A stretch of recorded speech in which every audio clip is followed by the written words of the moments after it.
आखिरकार हुकूमत ने रुपए की कदर को मार्केट पर छोड़ने की शर्त पूरी कर दी है, मगर उसमें इतनी देर कर दी है कि करेंसी मार्केट में रुपया संभल नहीं पा रहा है। कल 30 साल की बदतरीन गिरावट के बाद रुपया आज भी डॉलर के मुकाबले में 7.25 रुपए गिरकर 262 रुपए 60 पैसे का हो गया। ओपन मार्केट में डॉलर का रेट 265 रुपए से भी ऊपर चला गया, मगर इस रेट पर भी आज मार्केट में डॉलर दस्तयाब नहीं था और ब्लैक मार्केट में 275 का मिल रहा था। डॉलर की गिरने की वजह से बाकी अशिया तो महंगी होंगी, मगर सोना ब्लैक मार्केट में डॉलर का रेट मुसलसल बढ़ने और इंटरनेशनल मार्केट में सोने की कीमतें बढ़ने की वजह से मुसलसल बढ़ रहा है। और आज मुल्क की तारीख में पहली दफ़ा फी तोला सोने की कीमत 2 लाख रुपए से ऊपर चली गई है और आज फी तोला सोना 7,000 रुपये इजाफे के साथ 2,02,500 रुपये का हो गया है।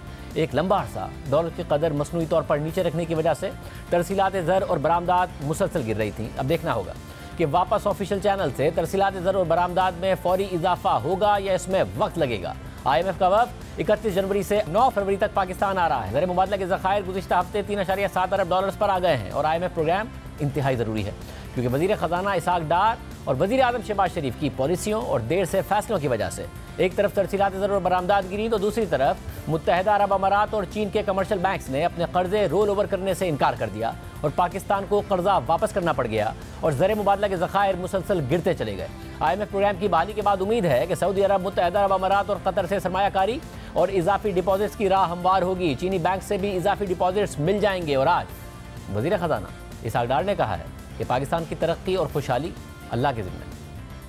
अल्लाह इंशाअल्लाह हिम्मत देगा। इनकी लीडरशिप में पूरी टीम दिन रात काम कर रही है। इस क्वागमायर से निकलेंगे, पाकिस्तान इंशाल्लाह तरक्की करे। मेरा ईमान है पाकिस्तान दुनिया में रहने के लिए अल्लाह ताला ने कायम किया है। ये एक वाहिद मुल्क है जो कलमा शरीफ के नाम पे बना था। इवन सऊदी अरेबिया कलमा शरीफ के नाम पे नहीं बना। तो अगर अल्लाह ताला ने इसको क्रिएट किया तो इसकी हिफाजत, इसकी तरक्की, इसकी खुशहाली भी अल्लाह ताला के ज़िम्मे है। हम लोगों की एज ए नेशन वो नीयत और हार्ड वर्क दरकार है। देखिए, कुछ दिन पहले तक IMF के हवाले से क्या दावे कर रहे थे? किसी को आई टू आई बात करनी पड़ेगी IMF के साथ। Who are they to tell us कि हमारा रुपया किधर होना चाहिए? IMF को मैंने हैंडल करना है, मिफ्ता साहब ने हैंडल नहीं करना। मैं पुराना डील करने वाला हूँ, मुझे 25 साल हो गए हैं इसी IMF से डील करते हुए। मैंने जो काम किया है मैं उसको ओन किया। मैंने प्राइम मिनिस्टर को भी बताया फोन करके, मैं जी IMF जाने और मैं जानूं। मेरे पास दूसरे सोल्यूशन हैं और हम डील करते हैं। आई डोंट केयर अगर नहीं आते तो मैंने को मिनटें नहीं करनी उनकी। हमारा 9th review totally in order है। I mean, you can't dictate. अगर नहीं आते तो will manage, no problem. But doctor साहब, it's fine if you don't care, but this economy cares. और इसमें प्रॉब्लम यह है कि जो सऊदी अरब के भी पैसे हमारे पास हैं वो इस कंडीशन के साथ है कि हम IMF के प्रोग्राम के हम IMF के प्रोग्राम में रहेंगे। इस कंडीशन के साथ है। दो मल्टीलैटरल इंस्टीट्यूशंस हैं, वो भी आपको पैसे उसी वक्त देंगे। बड़े इंस्टीट्यूशन जब आप IMF के प्रोग्राम में होंगे तो IMF के 1 अरब डॉलर का मसला नहीं है, फिर पैसे कैसे अरेंज होंगे? इन रिजर्व्स के साथ कैसे चलेंगे आगे? शाहजेब साहब, मैं एग्री करता हूँ मुल्क की खातिर, इसीलिए मैं उनसे भी डील कर रहा हूँ। और देखिए, रुपए की कदर के हवाले से क्या दावे कर रहे थे?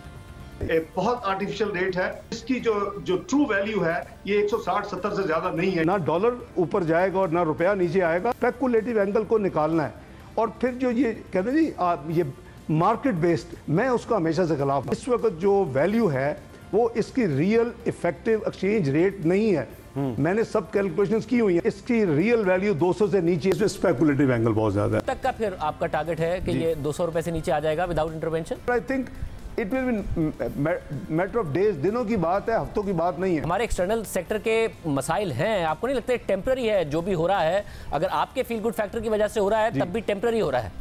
नहीं, टेम्पररी इसलिए नहीं हो रहा कि इसकी रियल वैल्यू नहीं है, ये स्पेकुलेटिव एंगल है।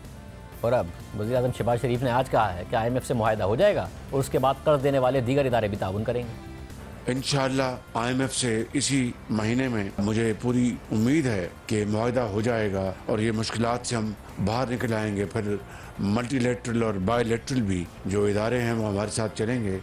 मगर इसी महीने तो मुआहदा मुमकिन नहीं है, क्योंकि 31 जनवरी को तो IMF का वापस पाकिस्तान आ रहा है। उसके बाद मुज़ाकरात होने, मज़ीद शराइत पूरी करने और फिर IMF बोर्ड से मंजूरी में टाइम लगेगा। मगर वज़ीर आज़म को भी ये बात देरी से समझ में आई है कि जब IMF का प्रोग्राम बहाल होगा तो ही दोस्त ममालिक और दीगर इदारों से कर्ज मिलेगा। मगर ये कर्ज मिलने के बाद और IMF प्रोग्राम की बहाली के बाद भी क्या डिफ़ॉल्ट का ख़तरा अब रहेगा?